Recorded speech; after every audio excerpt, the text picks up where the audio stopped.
ตื่นเหรอ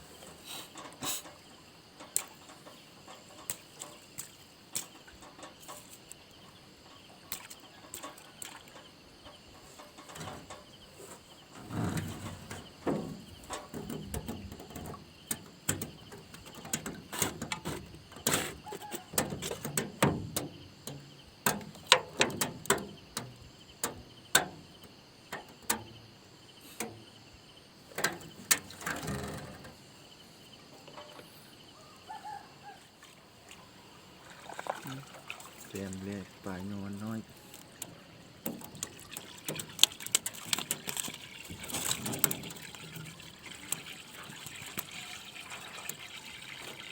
เป็นเด็กใหญ่ครับ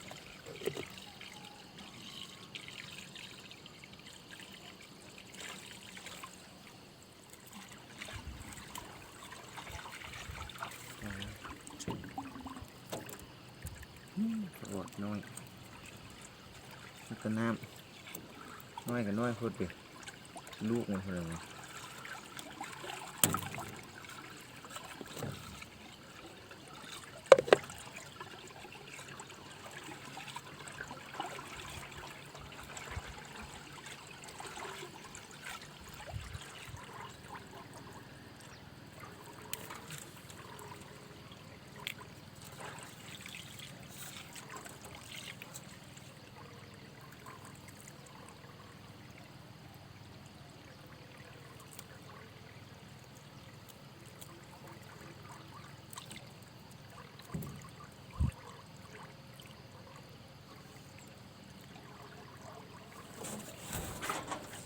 จะพออย่างนี้